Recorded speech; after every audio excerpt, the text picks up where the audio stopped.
Welcome to Shield Maidens, Women of the Norse World, the podcast that celebrates the remarkable women of the Viking Age. From fierce warriors and powerful queens to wise seers and cunning goddesses, these women left an indelible mark on history.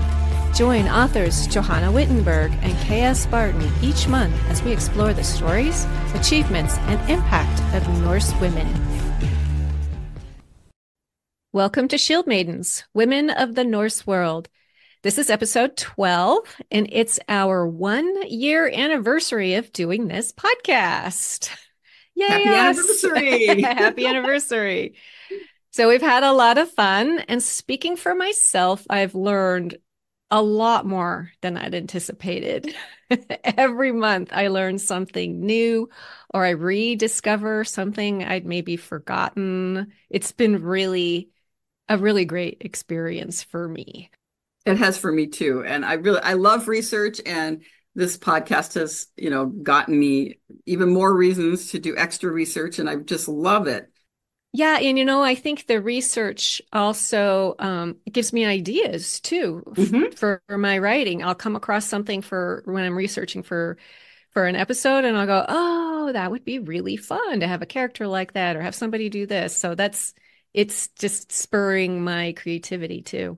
Absolutely. And another thing about, doing years of research, like you said, there's so many things you forget about. And then we bring those back up because, I find out things that I had maybe even put in a book before that I'd forgotten because it's been so long. That's true. Your head only has so much room. It really does. Yeah. And characters and plots and things take up a lot of that room. Sure do. Well, for this month, for our anniversary, we thought we'd do something a little different. Johanna and I are going to chat about our lives as authors, why we started writing, why we write about Vikings, our research, and more. So you're going to get an inside look into how and why we do what we do. I'm K.S. Barton, and I'm the author of the Norse Family series, in which a young daughter of a Jarl and a Viking warrior are caught in a deadly blood feud between two families. And with me is Johanna Wittenberg. Hi, Johanna. I'm Johanna Wittenberg. I'm the author of the Norse Women series, which is historical fiction set in the Viking Age. But it's based on the life of Queen Osa, and she was a real Norse queen who ruled alone for almost 20 years in the early 9th century. So one of the first questions a lot of people ask writers is, how did you start writing? The questions that we're going to be going over are often, they're questions that we get asked a lot. So It's one of the things we just wanted to go through. For myself, like a lot of authors, I've been writing since I was a little kid. I mean, even when I was in like second, third grade, when I first learned how to write, I would write little paragraphs about my cat or my dog or my family, and then I would draw little pictures. I was always writing like little stories. And then I forget how old I was when I actually had a story published in our local newspaper. Ooh. It was my first publication. It was called Santa's Bad Day. I love that. My mother saved the clipping, and I have it in a scrapbook. It was like a few paragraphs long about Santa having a bad day. So, and then when I was in high school, I thought I'd try writing a novel. It didn't get very far. I wrote a few chapters. And when I look back on it now, I realized what I was doing was I was basically writing fan fiction of the book The Outsiders, which was my favorite book. That was a great book. And I think I was writing about a girl who had these boys that were friends. Anyway, it was fan fiction, but I didn't finish it. But then, as we get older, life kind of gets in the way of writing, and I didn't write for a long, long time. And then I forget when it started. I should have looked it up. NaNoWriMo, National Novel Writing Month. I tried that a couple of times when it first started, and I didn't make it past the second week. So for anybody who doesn't know, National Novel Writing Month is in November, and it's a challenge to write a 50,000 word novel in the month of November. And that's a And first draft, mind that's you. a first draft. Yes, yes, yes. Not publication ready, Oh gosh, no. So usually. so 50,000 words is what? A couple hundred pages maybe, something Yeah, like it is. that. It's about 200. It's just barely a novel, really. Yeah. Anything less, much less than that is considered a novella. Yeah, I made it a couple of weeks and just I couldn't maintain the daily word count. And then I got so far behind I couldn't catch up. So I did end up winning it twice after that. So Wow. I'm impressed. That's amazing. and it wasn't until I was in my mid 40s that I really got serious about writing. And I credit that with my martial arts practice. Oh. Yes, it gave me, I think it gave me the discipline and some of the other tools I needed to help really get me focused, give me some discipline, teach me how to get through the hard stuff, when it gets Yeah. really hard, how to just keep going. And so, yeah, I think it gave me the tools to finish because I have lots of started novels, but it wasn't until after my Aikido practice that I was able to finish a novel. And one of my passion projects that I return to from time to time is a book about how my Aikido practice informed my writing process. Oh, that's great. Yeah, I write a little bit and then I go, I don't know what I'm going to do with this. And then I go back and forth and back and forth. I think a lot of would-be authors would find that very valuable. Yeah, if I could figure out how to do it. I keep changing my mind about the how I would set it, the framework and how I would set it Yeah, up. So yeah, it was that got me serious and the rest is history. Now I have 7 published novels. that's amazing. All right, how about you? Well, like you, I've been a big reader all my life. I mean, I grew up in Minnesota on a farm. And we only got one TV channel and it was very fuzzy.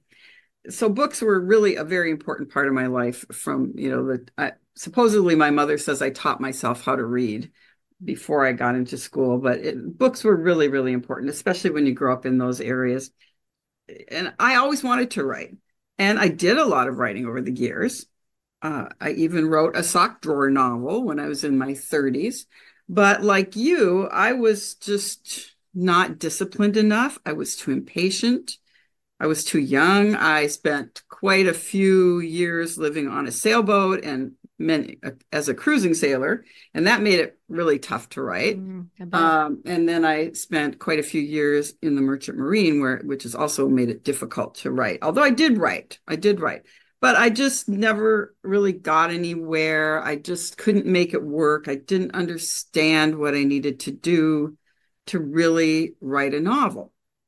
And so I put it aside and spent many years as a painter, as a watercolorist. And that was great because most of the work I did, I went to work in a library later, and it was in front of the computer. So the last thing I wanted to do was come home from work and sit in front of the computer and write. Yeah. Painting was a perfect release to that, but it really fed my creativity. But as I got older, like you, I became more disciplined, more patient with myself, and maybe had more belief in myself and my ability to write a novel. I had several friends that were writers, and they really encouraged me to write a book. So when I got close to retirement, I started working on my first novel, The Norse Queen. I really started to take to it. It really took a long time. It took me like 6 years to write that first book because I was really learning how to write. I read every book on writing. I took writing courses, I went to conferences and got to know other writers and joined a writers group, which was awesome. And we'll talk more about that later. So over that long period of time, then after the first couple of years of writing, I retired and then I could really write almost full time. It's really hard to write full time because it's exhausting. But Mm. and then I just kept going until the novel was the way I wanted it to be. And then now I've published 6 novels, so I'm one behind you. Well, one of mine isn't in the Viking age, so Yeah, I had forgotten that. Yeah, I was a huge reader Yeah. too.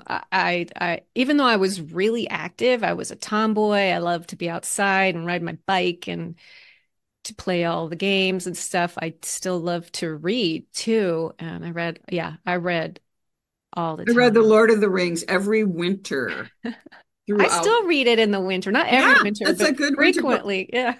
And also The Once and Future King by T.H. White. That Uh, was another one. That was another one I loved. I loved the Little House on the Prairie books when Oh I was yeah. in like third grade, maybe Hmm. fourth grade. I remember we had like silent reading time in one of my classes, and I think I would just read through the series and then I would just read through it again.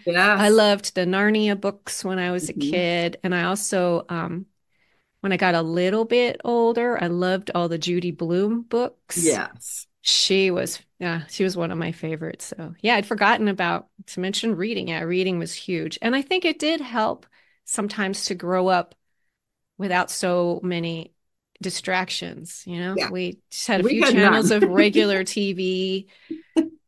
That was about it. Like I was outside a lot when I went, Yeah. yeah. We were too. And you mentioned it took you 6 years to write the first book. It took me a lot longer to write my first book too. And the first draft of it, I completely threw. I mean, it's Right. that drawer, Sock drawer novel. sock Yes. drawer novel that nobody's going to see. I've plundered it for a few things. I've taken a character here and there or whatever from it and changed it. But, and I think they get a little bit easier. They don't take quite that much time. Mine still take a lot of time, but I feel like I know what I'm doing more. I'm not floundering quite as much. Yeah, and I think you start to recognize your process, or at least Yeah. I do. Like when I get stuck and I go, oh, wait a minute, I'm at this point in the novel. I always get stuck at this point, and then I have to go back and reread what I've done, kind of reevaluate where I'm going. And so, yeah, I Yeah. think that helps. The more you have under your belt, the more you kind of understand how you work. And you also know that you'll get through it. That's the other thing. You have the self-confidence. Hey, I've written six other novels. I know I can finish this one. I'm just at a phase where I have to regroup and Yeah, yeah, that too. Yeah, like you, I read every craft book, went to conferences, did webinars, and when the pandemic hit and we were in lockdown, everybody was online. I think I watched every webinar and attended every yeah, online thing I could. they're very helpful. And so They are the are helpful. books. Yeah, yeah, and at a certain point though, you have to kind of stop learning and start doing it. Mhm. Yeah. Well, and even my first two or three books, when I got stuck, I would go back to some of those books, like The Nighttime Novelist, I especially remember, and do some of their exercises. Mm, And it would just get me going again. I don't need to do that anymore, but I did that for at least my first three books, I think, where, mm, I'd get kind of stuck and I wouldn't know what to do. And some of it's like a matter of outlining. You go back and you outline, because I don't outline to begin with, but then after I get a certain ways into the book, I do go back and outline then. yeah, I do a lot of that too. And I also sometimes I do it more like GPS points. So Ah, like I have like certain spots that I know like okay, I know this is probably going to happen later or this is or that kind of thing that mhm. give me little I don't know, little points to aim toward. Yeah, little landmarks. Yeah, You need landmarks. those. I like the GPS points. That's a very good way of putting it. Yeah, I had one editor. She told me some people write, I forget the name of the process, but it's like driving in the dark with your headlights on. I've heard that So before you can too. see just as far enough ahead to keep going, but beyond that, it's dark. And I was like, You yeah, have to be very careful. yeah, you're just gonna drive off the road somewhere.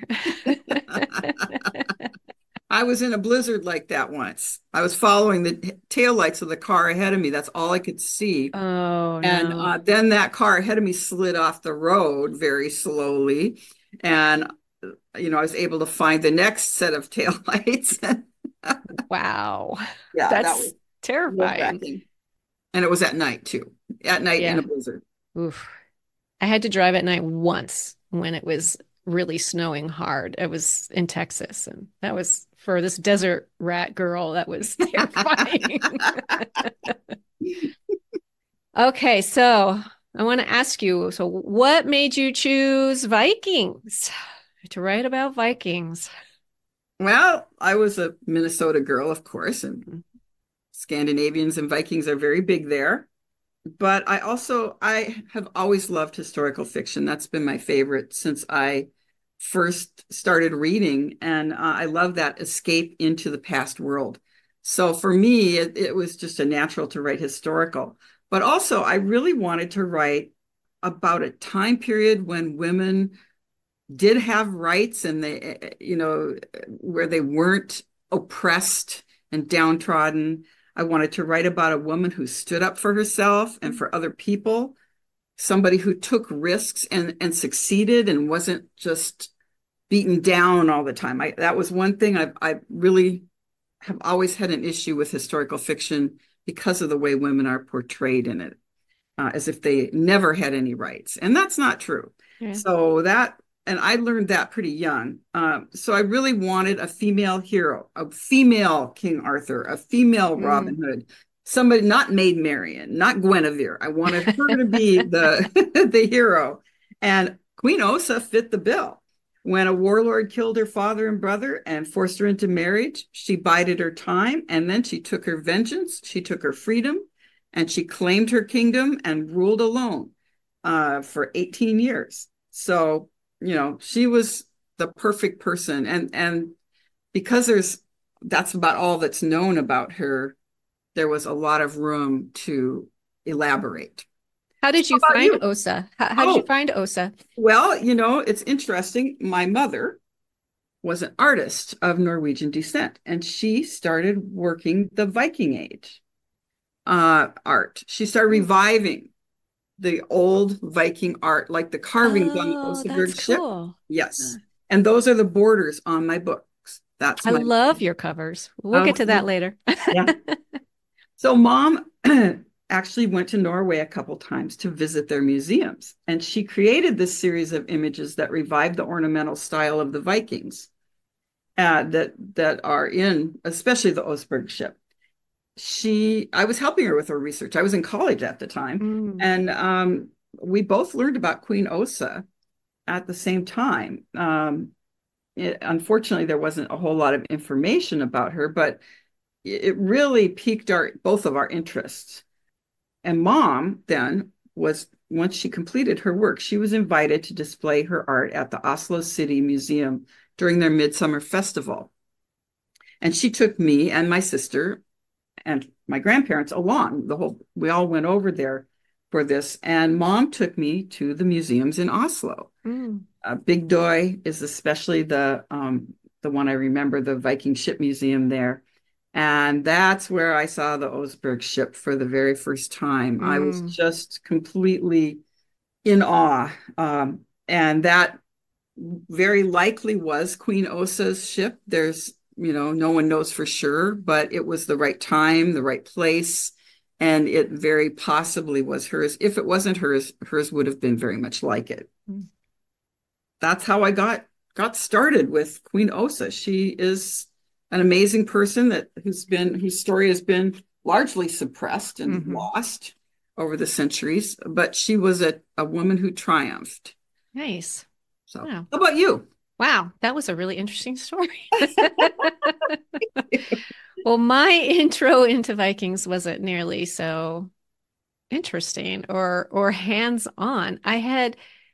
It's interesting because I got my undergraduate degree in literature and history, and then I got a master's degree in humanities with literature and history as my focus.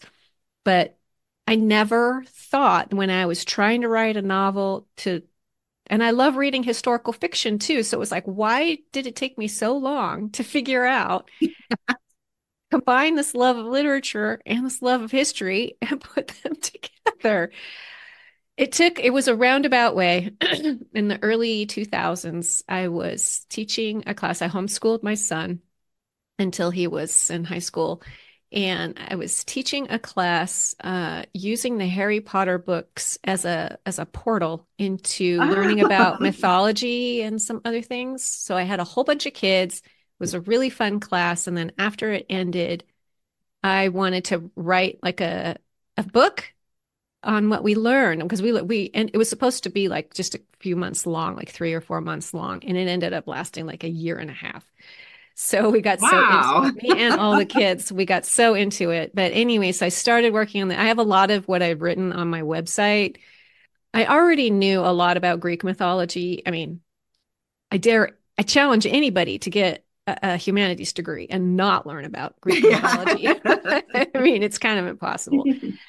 But I didn't know that much about Norse mythology. It wasn't as big of a deal back then as it is now. Marvel movies hadn't been out, and I didn't know much about Celtic mythology either. But I got into all of those. And once I started diving into Norse mythology, I got really into it. And so then I started reading some of the sagas, the Icelandic sagas, the family sagas, the king sagas. I read the Prose Edda and the Poetic Edda. And then it just, at a certain point, it felt like I'd come home, like, oh, Wow. this is the time period. These are the people I want. I don't know if it was I'm also of Scandinavian descent, Swedish and German. So I don't know if maybe that was some kind of ancestral coming home. I don't know what it was, but so once I did that, then I started reading some of the older novels about the Vikings, like was it Franz Bengtson, the long Oh, ships. the long ships. Yeah, That something was a like that. great And book. that was a great book, but women weren't in it or not much. Well, they were, but they weren't they were traditional women. Well, yeah, and even that, And then even the the traditional women, I wanted to know more about their lives too. Like there would yes. just be some mention, like some woman had been abducted or whatever, and then she came back and she was silent. And I'm like, now there's a story. What happened to this poor woman? Why is she just a two sentence, like footnote basically? So that's kind of like I wanted more about women and children and families. I wanted Yes. to dig into that aspect of Viking culture because it wasn't just about raiders. They were just they were a smaller portion of the population. Yeah, and I wanted to know like what would it feel like for a young wife to see off her husband because he's leaving, and is he coming back? Is he going to come back with everything intact? What's going to happen? There's no phones. There's no way of communicating really. He could be gone for months, years. And anyway, so I was kind of interested in that, like how these families worked. And I was also interested in, of course, we know how dangerous it is for somebody to be in like a battle or a fight with swords and stuff. But I was like, yeah, well, having a baby was pretty freaking dangerous. Yes, it was. It was every bit as risky as like a shield wall or something. Your Yep. chances of coming out of it alive weren't great. So I was like, anyway, so we've talked about in parts that just being a woman in that time period, you had to be really strong. Hmm. So that was kind of what I did for my first series. And I also wanted to portray some of these men in a different way too. I wanted to show that they could be these men could be warriors and yet care about their families, Yes. love their wives and their children. So I wanted to kind of show that they could be both. So that was like my entry into it. Yeah, and that was that's a misconception about the Vikings that really does need to be set straight. They did have a warrior culture, but that wasn't all there was to it. Right. Yeah. Well, and because what we get of them is from their enemies. So Right. of course, all they Yeah. see is these bloodthirsty warriors. They don't see them when they're at home playing with their children. Yeah, it's a very important aspect of the culture that I'm glad you're doing it. Tell me a little how you do your research. So when I first started, I read, like we were talking about with learning how to write, to write, craft a novel, reading all the things. I did that with Vikings when I decided, oh yeah, I think I'll write about Vikings. I read everything I could possibly, I read possibly everything I could possibly get my hands on, even kids' books. Because Some of them children, are pretty so good. yeah, I mean, I work at a public library, and so sometimes I would just, if I wasn't busy, I would grab Viking books. They have great pictures and illustrations. Like they have nice illustrations of what a Viking longship looks like and, all that kind of stuff. So, yeah, don't turn your nose up at children's books. Some of them are extremely well researched. Some Yeah. of them are not. Well, yeah, that's true. Some of them I just looked at the pictures. And well, I mean, it's the same with any of them. Some of the books are better than others. And of course, like I said, I read all the sagas I could. I mean, some of them they're long. And Yeah. so I read And they those. also get really mired into, they're can be very soap opera-y. Yeah, and the Icelandic sagas, there's a lot of that generational stuff, at least to begin with. You might be reading Egil's saga, and then there's tons and tons of backstory about his father and his grandfather, and kind of biblical in a way. Yeah. That's So, probably kind of what they based it on because yeah, they didn't have an awful lot of other models. right. Hey, I read a lot of those. I watched stuff on YouTube, when I needed to see. Sometimes, people have done like recreated what a Viking village might look like and things like that. I did a lot of that. Yeah. And once I had that foundation, I started writing. My first book was going to be about the Laxdæla saga. Oh, Is that the yeah. one with the Melkorka? She was the Irish I princess believe who she was was taken as a slave. in that one. I think that was hers. Because the one thing I remember the most is about the family of sorcerers in that book. But Ah, I think Mel Clarka may have been in that one too. yeah, and then she was taken as a slave, and then her son was Olaf the Peacock. And I found her story really interesting, and I started Yes. writing that, but then I put it aside and ended up doing something else. But like we said, sometimes as we're writing, we realize we've forgotten things that we researched early on. And but I often have to stop. Sometimes I'll come across something. I was writing a character just a few weeks ago, and he does a lot of hunting for the family, and he was fletching his own arrows. And I'm like, well, I don't know how to do that or what they even use. What did they use for wood for their arrows? What did they use for the fletching? And so I got on YouTube and I found some guy who does that, like does Viking age, makes his own arrows and like exactly like they did, or as well as we can tell. So I did that. I mean, of course, I don't put all that information into it, but yeah, so sometimes I just have to stop. And sometimes if I can, I like to just like make a note in my document and go, get back to this later and come back so I don't forget what I'm writing. So, and then also sometimes doing research outside of the Viking Age has helped me. Like one time when I was first researching my more compassionate warrior, I was reading a book about the Apaches, the Native American tribe that's down here in southern Arizona. And it was told from the point of view of one of the white traders. And he had befriended some of the tribes, some of the different groups of the Apaches, and he was talking about they were notorious warriors. But They when were. he went to their homes, their villages, and hung out with them, he said the warriors were completely different. They laughed and they joked and they loved their wives and their kids. And it was like this completely opposite. And I was like, oh, okay. So that I was already wanting to do that with my warrior. And it kind of gave me like, okay, we don't know of any stories about Viking warriors like that, but here's another warrior culture, that did do that. Yeah. And so many similarities between Native American and early Viking culture. Yeah, it's that honor culture and warrior culture. Yeah, there's a lot of similarities. Mhm. And also the So, shamanistic aspect of it. yeah. So yeah, when I can, and the show Downton Abbey gave me Uh, inspiration for something. okay. Well, I was the Lord Grantham, the main father. I was like, this family's too nice and compassionate.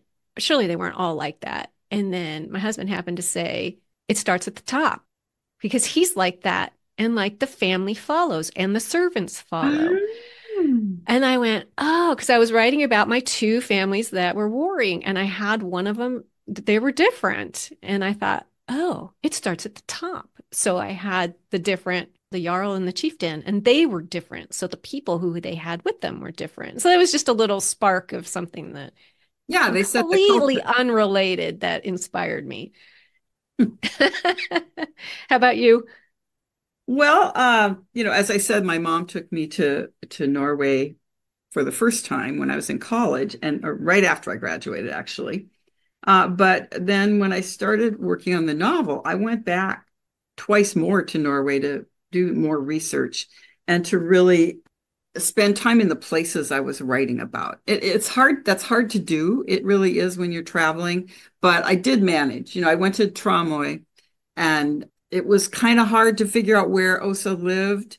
But I did kind of get a sense of the land and also a sense of the area, which is just filled with all these islands. And it's beautiful. It's a beautiful place. So I was able to get a flavor of, and we went to several museums. We went on a Hurtigruten voyage, which is that's their ship, their ferry system that goes up the west coast and goes into all the fjords.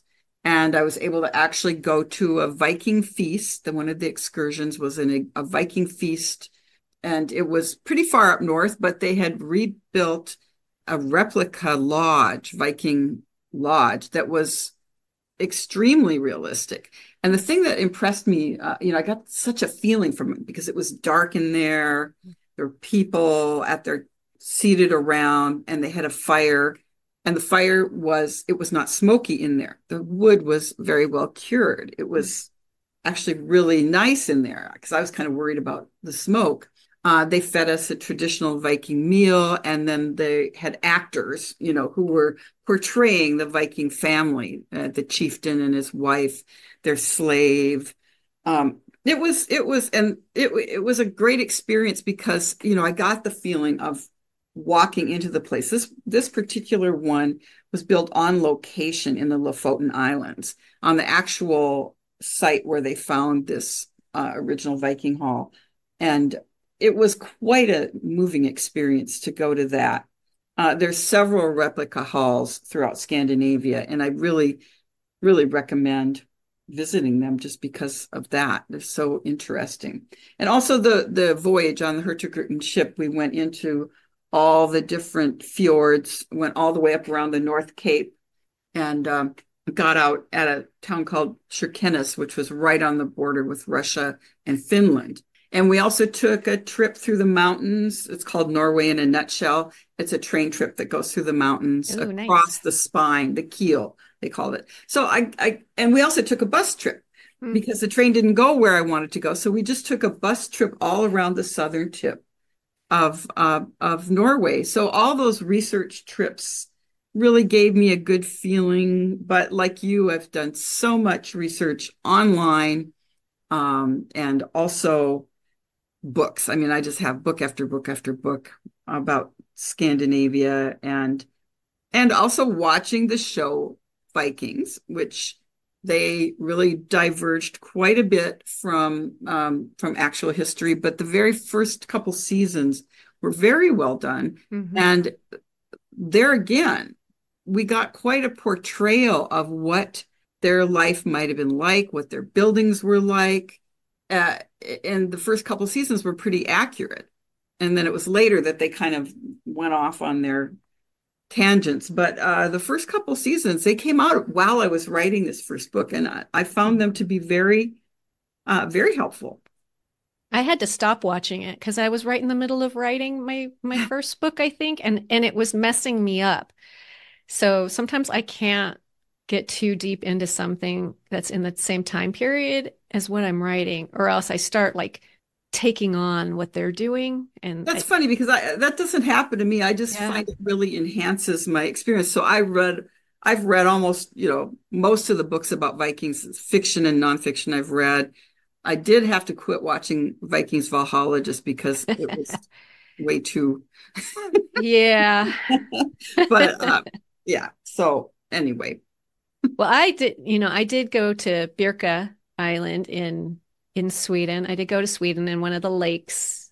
that I went to that was down in the South. I actually kind of based one of my scenes around there. So yeah, Birko was pretty neat too for that I same bet. reason. Like they had some, they had rebuilt some houses and there were burial mounds everywhere. Yeah. Yeah, it is kind of neat to be, even though everything's, so long ago that the landscape itself has changed. And then, of course, there's things built up everywhere. Yeah, the sea level has changed a lot since Viking times. It's fallen. Oh, okay. It's a lot lower than it was in Viking times. So Well, with Queen Osa, or anybody, how do you fill in the blanks? And there are a lot of blanks there when you're really are doing a lot of Viking blanks. In history, fact, it's mostly blank. mostly blanks. We know so little about women of the Viking age, and it's because they were left out of history. It's not because they weren't active. It's not because they weren't strong, and it's not because they weren't powerful. It's because they were purged. But even now, most of what we can find out about the Viking age is male centered. And so that's starting to change. It is starting to change.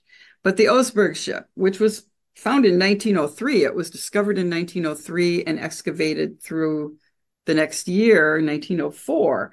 From the very beginning, almost, they knew that there was two women buried there and no men were there.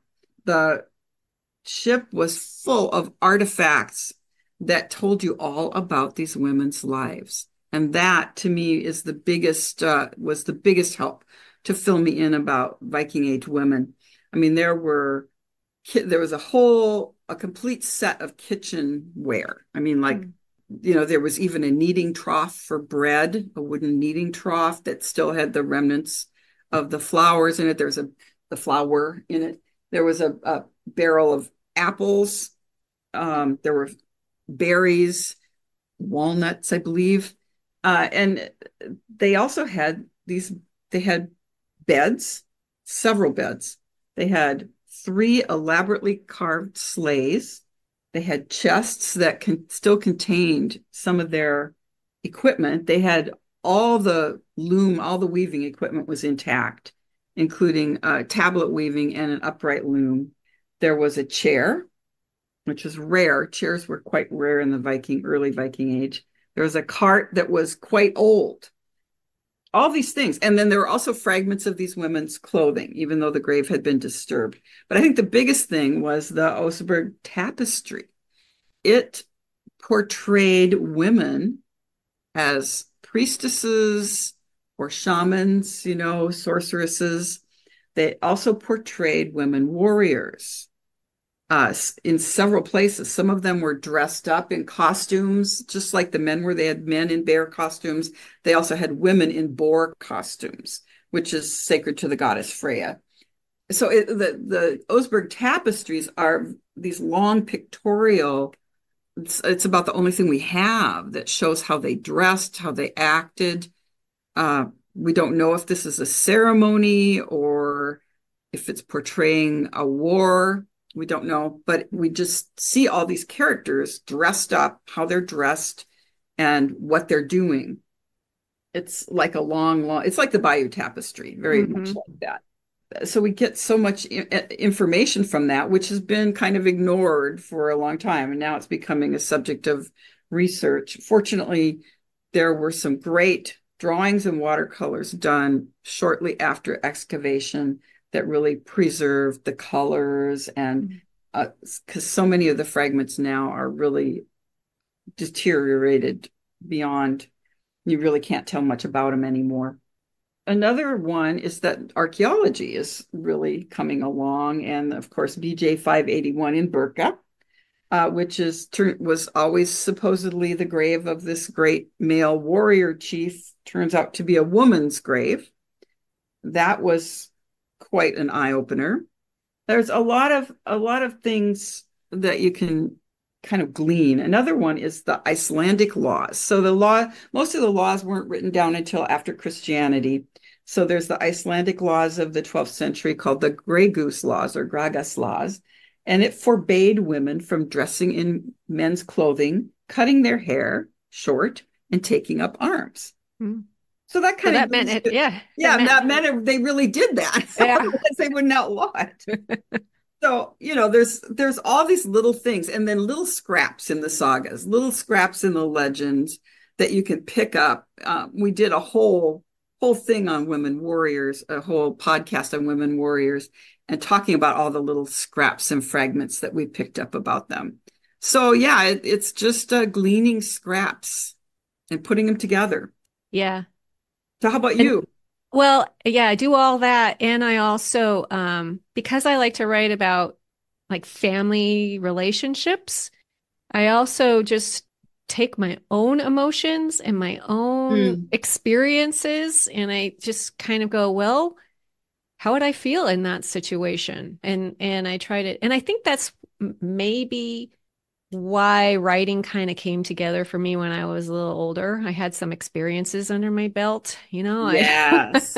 Yes. That I you can. couldn't imagine writing this when I was 23 or something like that. I just didn't have the breadth of its experience that I have now. So, yeah, and Me even though I too. know people of the Viking age, their beliefs were so different from ours and they were still human, right? They're still human beings who love people or hate people or they grieve when loved ones die. They're still humans. They're not just a bunch of animals or something. So I wanted to portray that they have human desires and fears, right? So I even have my male warrior just be absolutely his knees are taken out of him, out from under him when his son gets like deathly ill, right? I mean, Yes. that seems why wouldn't it, right? And I even took that a little bit from Egil Saga, big burly Egil who like took to his bed for 3 days because his son had died and he was Yes. losing too many people. Anyway, so I kind of I fill in some of those blanks with just my own experiences and my own emotions. So And that's the bridge between the time period, between the distant past and our time. It's what allows us and the readers to connect. so we both are indie published, indie published. And I Mhm. always say indie and not self because I don't do everything myself. I'm independent. I'm an independent, I guess a publisher because You are. so so why did you choose indie publishing? Well, I started out on the traditional route with the query trenches, they call it, where you submit to agents and you pitch at conferences.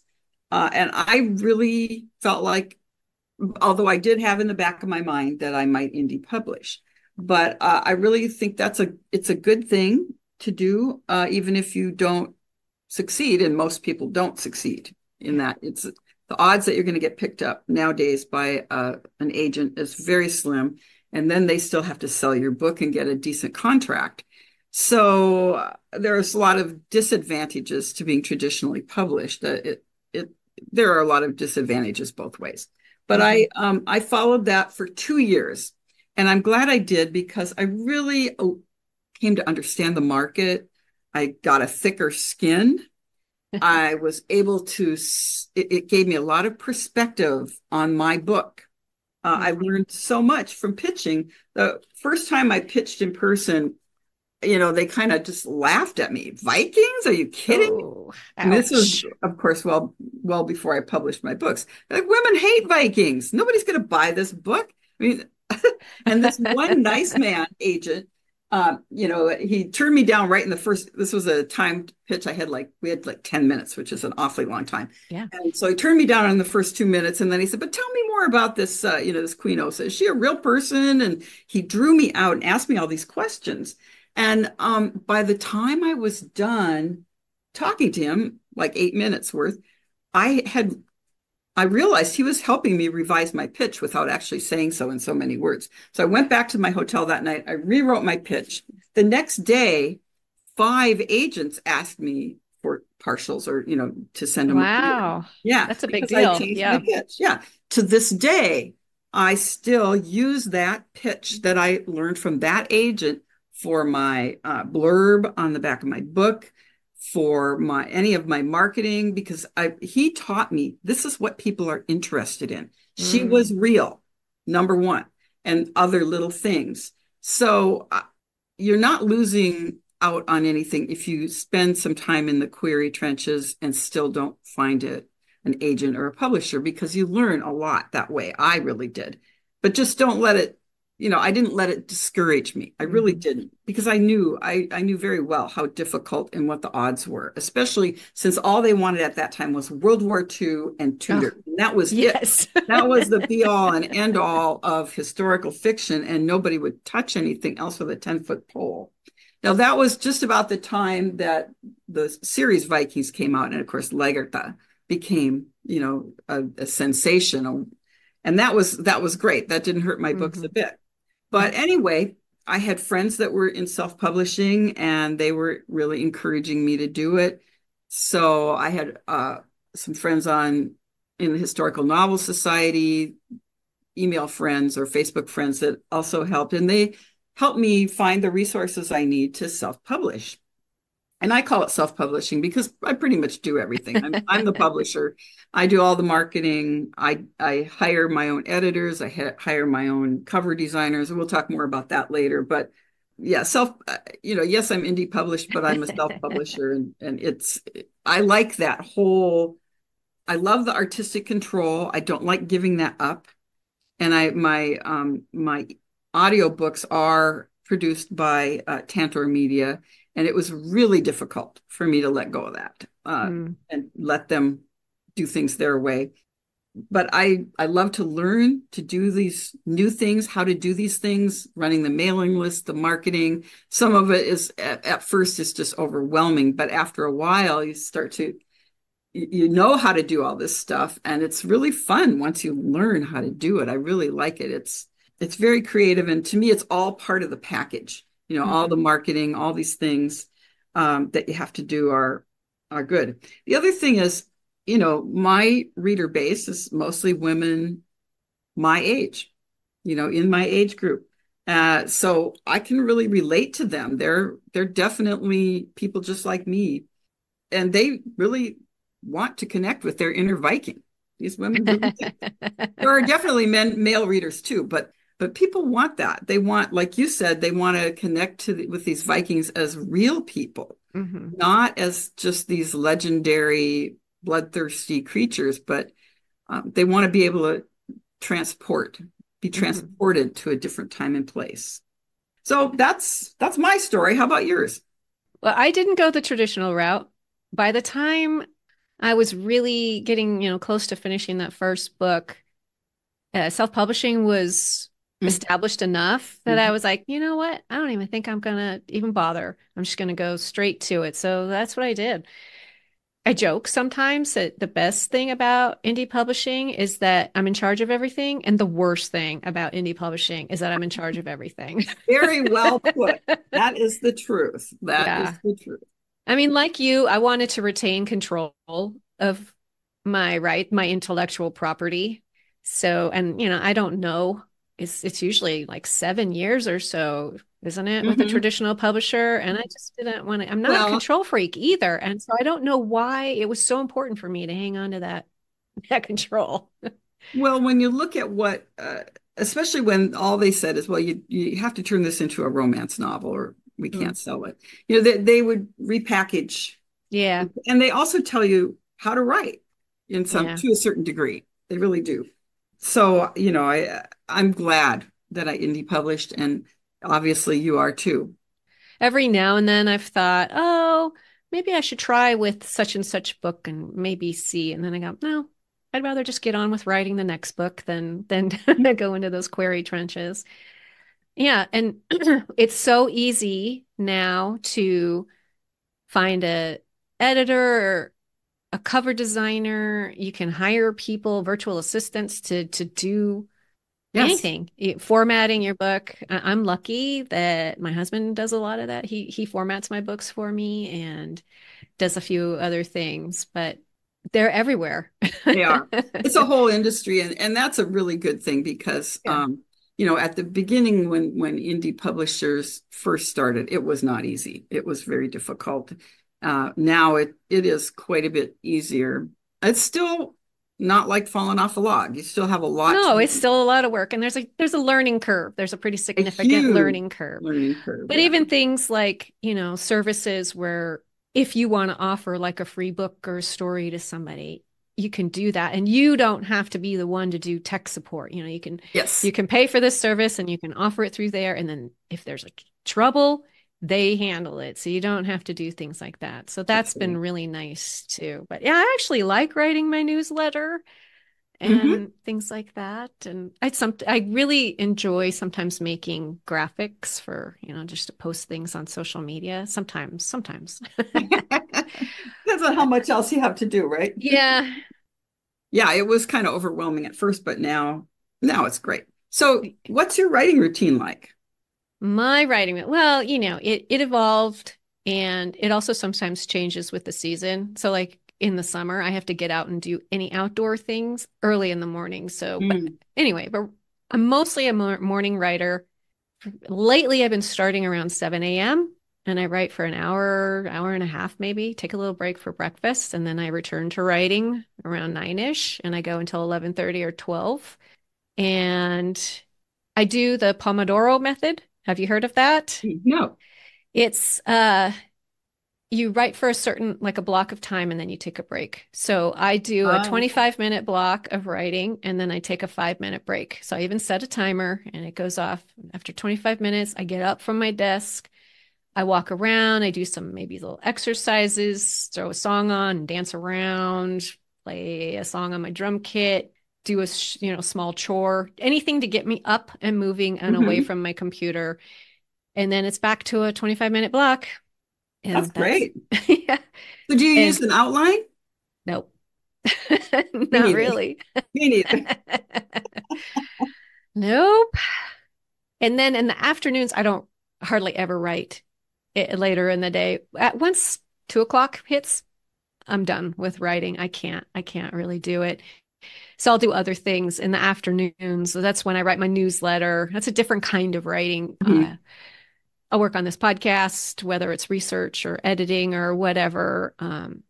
That's when I'll do, if I'm creating graphics for some kind of marketing, that's what I'll do that. Or do stuff on my website, whatever. I do that kind of stuff in the afternoons.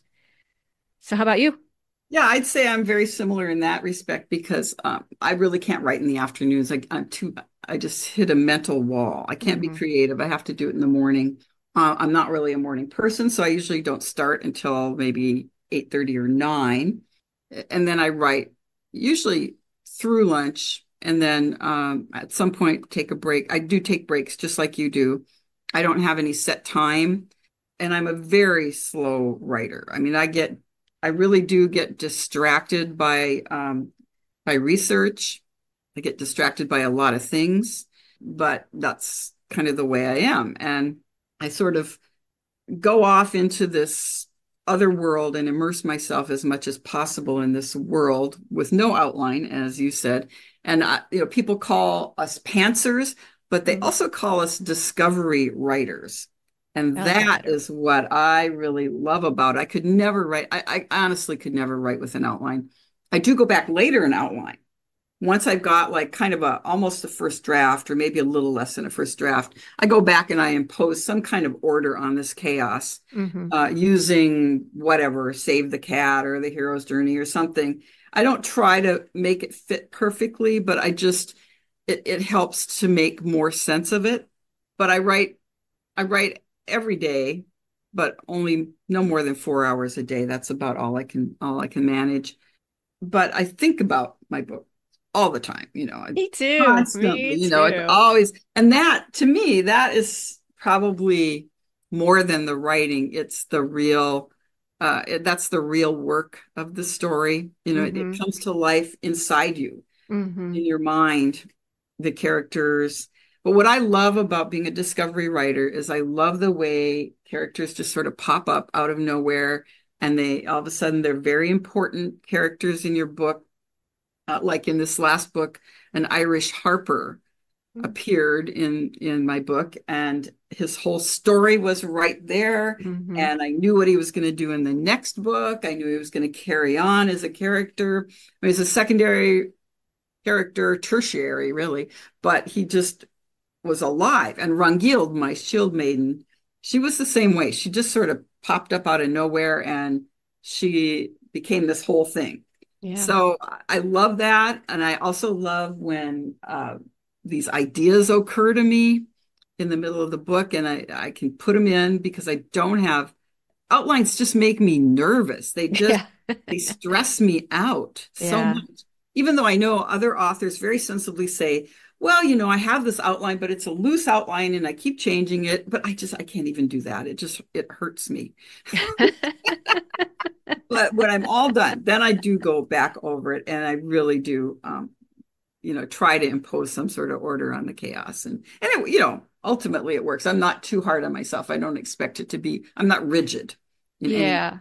Sometimes if I get stuck, I was writing a one of my Helgi books, and I was getting stuck kind of like in between where like act two and act three. And I was like, ah, what needs to happen here? And then I went and I looked at Save the Cat Writes a Novel, and she was talking about like, oh, this is where the Mhm. gang regroups and they get together and they think about, and I was like, oh, that's exactly what needs to happen. And so then it Very goes from there. helpful. Yeah. Very But helpful. so yeah, I do that. Yeah, discovery writing is definitely what I do too. And I love that too. I do joke sometimes. Somebody will ask me like, "Oh, how do you get, your ideas or how do you, and it's like it's magic." It is. It Because is. how do you really explain it? I was writing just a couple days ago and I was, one of those weird moments like when you say a word and you're like, that's a weird strand that word that you've said a million times and all of a sudden it seems strange. I had that moment, it was like typing, and then all of a sudden this whole act of writing these completely made up characters in this completely made up world seems so strange. It's like, where is that coming from? And I'm like, it really is kind of magic. Yeah. So, Oh, yeah. I And mean, I say it jokingly when people ask because I don't know. I don't know how it works. So, well, and that's what creativity is all about, in any art form. There is a magic that possesses you. right. And sometimes you have to struggle before it will come over you and before that creativity kicks in. But it's worth it. It's kind of a journey that you Yeah. take into your book and you're plodding along and then all of a sudden it takes over. Yeah. Or It's sometimes you have to let go yeah. of something or just like take a break or whatever. Or, Mhm. I was trying to figure something out the other day and then I went, why am I clinging to this, whatever timeline it was? I'm like, why am I saying it has to be this? It can just be something different. That's Why do right. these children have to be this age? I'm making this up. They can change. Right. I'm at the beginning, so they can change. I mean, at a certain Right. point, you can't change things, but at this point, I was just like, just let it go, Kim. Just let it go. I know what you mean. I really do. And Yeah. yeah, there's times I'll come across and I'll be trying to force something to happen because it's inevitable. And it's just like, no, that's not what happened. It's not happening. And I'll have to figure out a way around it because Hmm. something inside of me resists and just said, no, that's not the way it's happening. It could be a character objecting, but it's just something deep down inside that Hmm. says, no, no, no, you're wrong. You're going off on the wrong direction and you've got to go back and figure this out. And I've come up with, some of my very best ideas that way because it just forces you, it's your gut. Your gut says, no, this is Hmm. not right. And it'll force you to find a solution that's creative Different. and better than anything else, Hmm. anything your brain, the brain just can't do this. Hmm. Yeah, it takes you away from like a cliche or something that's just been Mhm. overdone because you're like, oh, I'm up against this wall. Now what? Yep, Yeah, that's a neat thing too. And do you have people who help you? Critique partners or any groups or anything? absolutely. I stumbled into a writers group early on when I was still drafting the early stages of my book. I had a couple friends that were author friends that were also helping me by reading my drafts. But when I got into this writers group, that's when things really started to click. And I've been with that writers group now for, I don't know, eight 8 years, maybe. And people come and go from it, but we have sort of a core group. And the thing that's great about it is that it's equally men and women, it's not just one or the other. We write all different genres.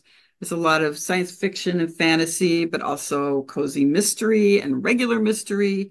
It's really helpful. In fact, I think there's only one other person who writes historical at all, but it's really, really helpful to have all those different points of view. And what we do is we submit our chapters to each other. Usually about once a month, you submit a segment of your novel, your work in progress, and then we all critique it. And you really learn how to take people's opinions with a grain of salt. But also, you have to always think about it, what they're saying. And sometimes you'll find a way around it. Sometimes you'll just reject it out of hand, but Mm-hmm. it's always valuable, especially men, because I tend to focus on the women and making them the stronger characters. And the men in my group will tell me, hey, wait a minute, these guys need to man up a little bit. You got to give them a little more to do and make them a little more. And so I do, it's like, fine, I can usually find a way to do that. But it's very helpful because then I get the male point of view, which I can completely ignore sometimes. Yeah, so that goes on until the book is pretty well drafted, and then we each get a chance at a beta read about once a year. So we send in the beta read, and I usually send that draft to a developmental editor as well at the same time, and I get what they call a developmental letter, editorial letter, rather than just going chapter by chapter, which you can also get a dev ed to do that. But this one just gives an overview of the whole novel and points out loose ends or things that don't make sense or plot holes. It's very, very useful for me. It would take me much, much longer to write a book if I didn't hire someone to Mm-hmm. do this step for me. And then once I get that back, it takes me a month or 2 months to revise. And then it goes to the copy editor who goes over, that timeline and grammar and all that stuff. And she sends me back a copy. And then when that is done, I have a printed proof from Amazon, which I give to three trusted friends and myself. And we go over the printed copy with a fine tooth comb. And Mm. we always find all kinds of things, Always something. always. And then I send it to advanced readers. Usually by that time, there's nothing wrong with it. But once in a great while, there is. Then I finally publish. So that's why it takes so long. It takes me a Mm. year to produce a book because of all those steps. But I don't think I could do without any of them. They're very important. How Yeah, about I've you? been with my critique group for a long time, and like you, it's changed. There's been one person, she was a friend of mine who wrote a book, and then she got me like, oh, join the group. And I don't honestly don't know if I would have finished my first, my novel if I Mm-hmm. hadn't had that accountability. Mm-hmm. So we actually submit every week if possible. And my critique group has become like some of my best friends too. Yeah. Yeah. I have to give them a shout out. We call ourselves Snark and Shenanigans. I love that. That is so good. So, yeah. And not only do they help with the critiquing, and like your group, we don't all write the same thing. Mm-hmm. But they're also, because they're writers and they care about me and my work, and we care about each other and our work. And we also, will help each other with blurbs. If Mm-hmm. somebody just needs to brainstorm, we'll do that.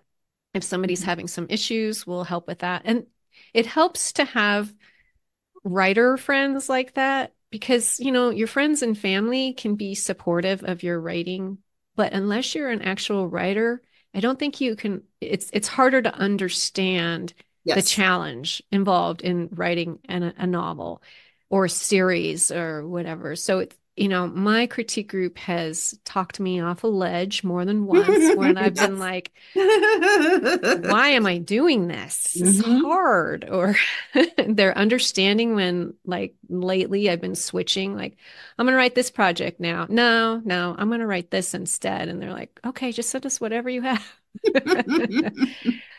So yeah, it's a challenge. And so it's good to have people who have your back. It So really is. So do you meet on Zoom or do you meet in person? Because we used um to meet in person, but now we've been meeting in Zoom and we really like that. we three of us are here in town, Hmm. and but one person is out of town, so we mostly meet on Zoom, or sometimes we'll meet at somebody's house and then Zoom in the other zoom in person. the other person. But That's nice. yeah, and I use my beta readers. I have a few people who've been beta reading for me since the very beginning, and it's a mix of writers and non-writers. Sometimes I'll ask them for specific things. Hmm. Sometimes it's just, well, if you find anything that's right. I had a beta reader once with one of my early books. She told me, I don't like what you've done with your main male character. And I went, oh no. And I thought, well, I'll just tinker with it and fix it. And I went back and I reread the whole thing and I went, she's right. Wow. And I had to rewrite the whole thing. Wow. Oh my gosh. That's Yeah. amazing. Don't you hate it when they're right? Yeah. Talk about, having to have a thick skin. And that was Yeah. pretty early. And yeah. Oh, So yeah, and then I have a proofreader just goes through all the nuts and bolts and all yeah, of you got to that. have that. Yeah, Absolutely. yeah, because honestly, if there's a typo or something that gets through, Well, there usually there is good at for least it. one, and I've had readers later say, did you know that you had this wrong? And not very often, but once in a No. while. And I always, in the rare times that that happens, I thank them profusely, and I immediately go change. Mm-hmm. Because the nice thing about Amazon is you can easily change it, and also Ingram Spark, you can easily change your book to fix something like that and put it back up the right way. Yeah, But it's only been a couple of times that I've had that happen. yeah. Especially, it was more with my first book. There were more mistakes in my first book, and then later, I got better at catching those things. Mm-hmm. Yeah, yeah. I think you do have a better. The more you do it, the better eye you have for finding Yeah, mistakes. at Yeah. first the timeline really drove me crazy too. Mm-hmm. The first couple books that I had a hard time with the timeline, and now it's easy. But at first it was difficult. I had to keep a Mm-hmm. written timeline. Now I don't really have to do that nearly so much. That's one of my issues with having children and pregnant women in my stories. Oh As yeah. as I'm writing along, I'm like, okay, wait a minute. Yep. How pregnant is she here? Yep. How Yep. old is Yep. this kid? Is he Yep. 4, 5? Because there's a difference, So Well, and I always start out, I take the character list from the last book and I go through it and I put down everybody's ages and who's dead, yeah.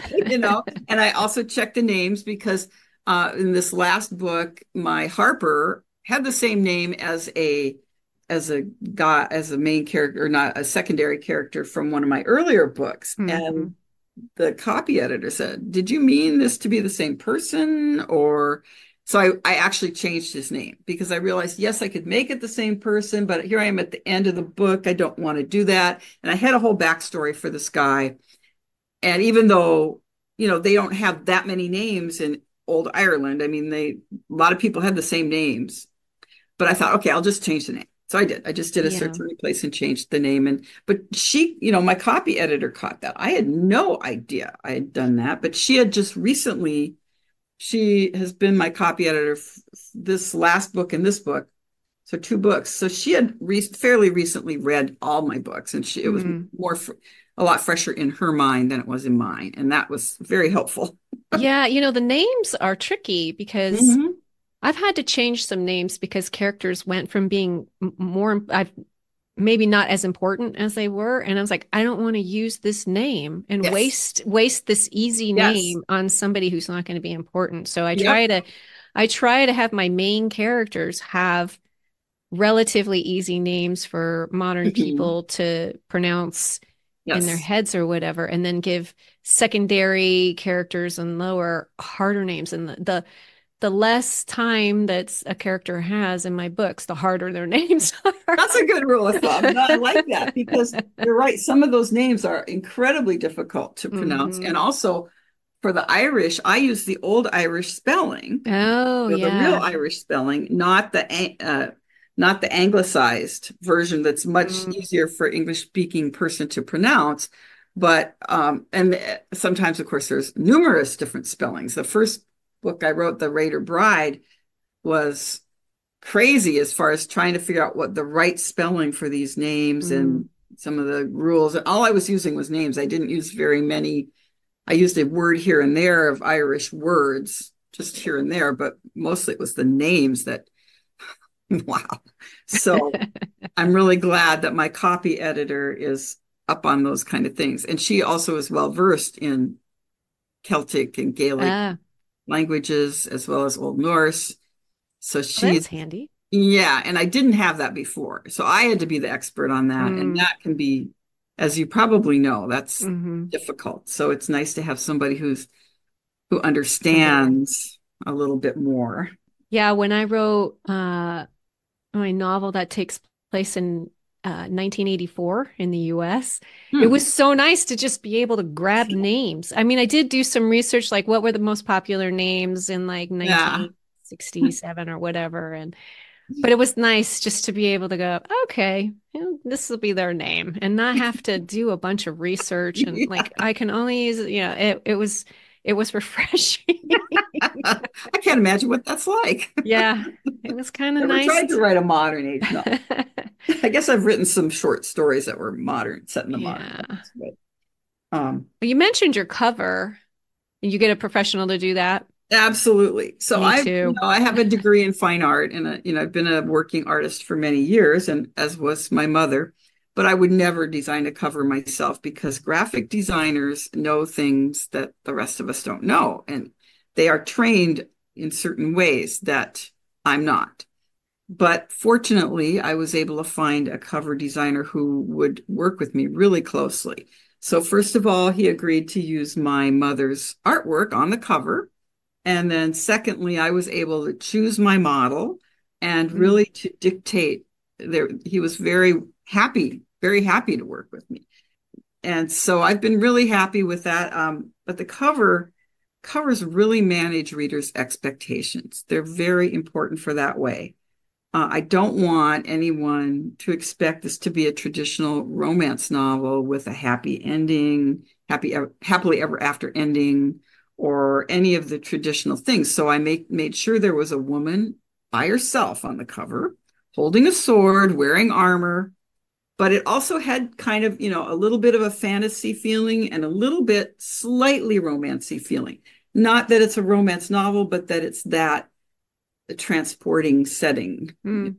So I was really happy with those covers, and I continue to be thrilled with their work. So, Yeah, your how about covers are you? great. Yeah, I work with a professional too. Yeah, I don't have any kind of a background in graphic arts or anything like that. Plus, they also study the market. Right. So, and they have all they have a lot of images and models and pictures that they can just use and we don't have to pay extra for them and things like that. Hmm. So, yeah, and he works really great with me. Sometimes, yeah, sometimes I don't have like a very detailed understanding of what I want. And I'll just kind of let them know, okay, well, I can't do this. Like this character, if you have a model, he has to have black hair or whatever, because it's Right. really important that his Right. hair color or whatever. Or, Hmm. my first cover, I didn't have a woman on the cover at first. And then I went, no, I have to signal that this is, A woman's one of my, story. yeah, that's a woman's story. And so I had him go back and put a woman on the cover and things like that. And I know a lot of people don't like the whole why are, cover models always standing with their back to the reader, and it's like, well, often it's because they don't look like they're supposed to, or you don't Right. want the reader Yeah, to I was lucky that I was able to find a model. I got to go through all of they use one of the oh, I can't remember which one it is, but they use one of the photography groups that has Mm. what do you call it? Stock photos. Stock photos. Thank you. Yeah, and so I was able to actually go through and Oh, find. nice. I gave them several models that I liked. Then they chose one, or we narrowed it down, and then I chose one and that had a lot of poses and one where she could age because that's the thing is 6 books Hmm. is going to be 7 books. She's getting older, Oh, I and hadn't thought so about that's a that. bit of a challenge for them too. But it's the other thing too is you're trying to indicate to the reader what the book is about or what's inside the book, but you're not trying to illustrate a scene from the novel. And Right. that's where a lot of people go wrong. They say, "Well, that wasn't exactly the way it was." Well, Hmm. you're just trying to tell the reader what's in the book, what the book's about, what Hmm. to expect. Right, exactly. Not trying to make a scene exactly the way it was in the novel. And I've had friends that have done that. And sometimes that can be a problem if you're Hmm. trying to be too accurate. Like you said, Hmm. sometimes it's imperative this guy's got to have black hair, for example. Half done the black has to have black hair, for Right. instance. Yeah. And my character, yeah, it's an important part of him. Right. And yeah, some of his backstory and stuff. So yeah.